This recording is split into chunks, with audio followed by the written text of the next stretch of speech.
They finally done it, guys. Leaked document shows wasted taxpayer money, Biden caught in the act, bill passed. We got a lot to cover today as usual. I'm not sure if you guys remember, but longtime subscribers probably do. And I've said it time and time again that the government seems to love creating problems that they already have solutions to, but they're not revealing the solution until the very last minute, because by then we pretty much be all worried sick about it. And at that point, they'd be considered heroes. Does this ring a bell? Okay, so on that note, hey, U.S. House Speaker Kevin McCarthy and House Republicans just passed the debt limit in the House. Big, huge shocker, right? But now the ball's in the White House's court. Now, I wonder just how long they're going to be playing with their ball. Or are we the ones being played here? Alphabet, Google's parent company, just authorized billions of dollars in stock share repurchases.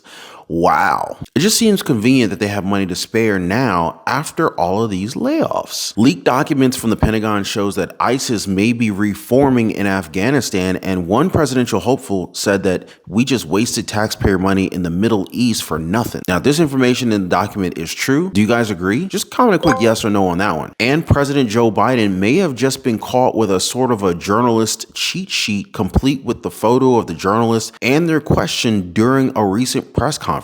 I mean, does this build your confidence in him more, or does it add to your doubts? It's going to matter a lot since he did just announce his intent to run again next year. Now, before I continue, guys, please do your boy a huge favor, drop a like for the video and share this video with a friend. You guys have no idea how much that helps out the channel. And if you're new here and in need of your daily dose of the truth, when it comes to the stock market, our economy, the housing market, Social Security, and everything going on in Washington, D.C. that affects us, be sure to subscribe to the channel. And for the best way to invest in gold or silver, check out the links down below in the description of this video. Now, as human beings, we sometimes forget. That's normal, right? Like, you know, I don't remember everything. There are some things that are very clear to us, like wife's or husband's names, our kids, our friends, colleagues. Those tend to stick to our memories pretty well though, right? Which is why some alarms are ringing with critics as President Joe Biden has once again been caught with a cheat sheet of not just the names and pronunciations of reporters' names, but even of the people who he works with. Want to hear a little shocking bit about this one? It even included White House Press Secretary Karine Jean-Pierre's name. The question is numbered and the pamphlet is titled Reporters Q&A. The question is from the Los Angeles Times and the reporter's name and face are included with the question. It even comes with a handy guide on how to pronounce her name. Now, I can't blame him on that one because that does seem like a hard name to pronounce. Critics are not in the same boat, and they're again calling into question the cognitive abilities of an 80-year-old president that's leading the nation if he needs this much help with press conferences. Now, the paper also showed the names of his own administration officials and the order in which they will be making their remarks. Now, the question asked, though, was similar in idea but worded differently. Now, I gotta ask you guys, because I've already proven your judgment to be sound. The notes only showed the first question, and he was the one who started the entire question and answer. Do you think that his notes only gave him the necessary information to start things up, or were all the other questions included there as well? Let me know what y'all think in the comments below. Now, this makes some voters very wary of him being unable to do his job next year, which leads many to believe that support may wane if more of these cheap sheets are shown to the public. And speaking of doing their job, U.S. House Speaker Kevin McCarthy, he says that they've done theirs.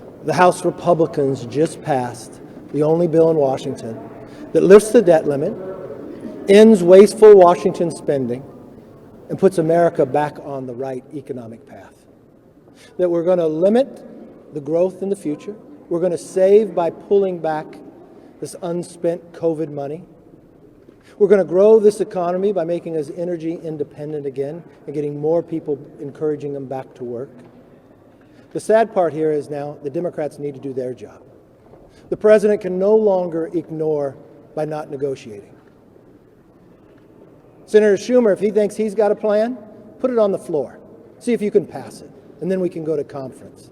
But now, the president can no longer put this economy in jeopardy.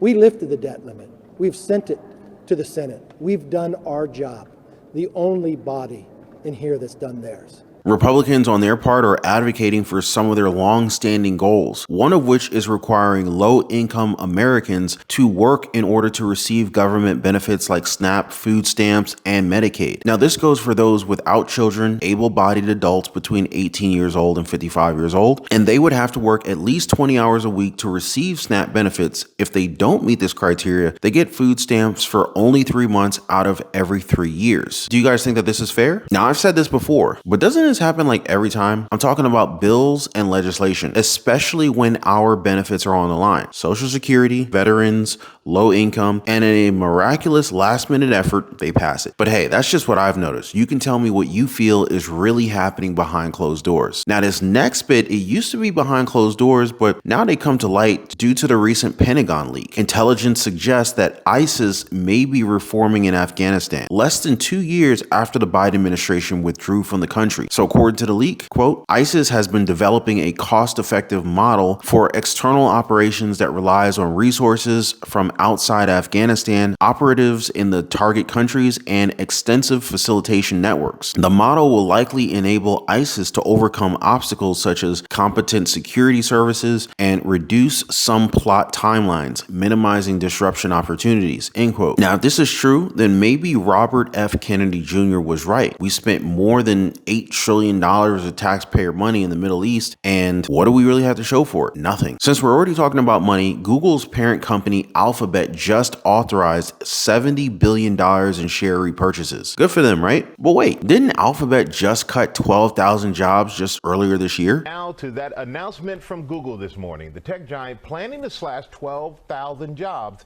just days after Microsoft made its own cuts. Rebecca Jarvis is here to break it down for us. Good morning, Rebecca. Nice to see you, Michael. Good morning. And this is a difficult day at Google. The CEO announcing those cuts in a note to employees that the tech giant is cutting 12,000 workers. It is the latest round of layoffs that impact technology jobs. That's right, guys. They did the exact same thing as Amazon, Microsoft, and Meta with thousands of layoffs to our workforce. Well, it's a good thing that they found the money to purchase stock shares again. Any thoughts on all these updates today, guys? Make sure you hit me up in the comments down below. I love hearing from y'all. And while you guys are down there, let's just talk a little bit more on a personal level. I know that I read a lot of you guys' comments, and it gives me perspectives as to what many of you guys are going through, what you guys want me to talk more about. But I wanted to be a little bit more involved with your journey back to financial independence. Now, you guys can always hit me up in the comment section. I'll always read the comments. And if you're looking for more opportunities, I can give you guys a head start on where to find them. So for example, if you want to learn how to invest, we can check out the stock market. We can look at the stock market for beginners, index funds, ETFs, mutual funds. Real estate's also showing some signs of discounts to come. And if you're an entrepreneur looking to strengthen your cash flow, we can discuss small businesses and side hustles, home-based businesses. These are different ways of generating income. You can quickly create LLCs, sole proprietorships, online businesses, affiliate marketing, you name it. All of these have the possibility of generating multiple streams of income. Now, I'm hoping that you guys are ready to give yourself a chance again. And if you are, feel free to drop me a comment down below. These are all paths toward getting back to financial freedom. Now, before I wrap up this video, don't forget to drop a huge thumbs up and subscribe for your daily dose of the truth. Appreciate you guys watching. Please be kind to one another, and I will see you on the next one.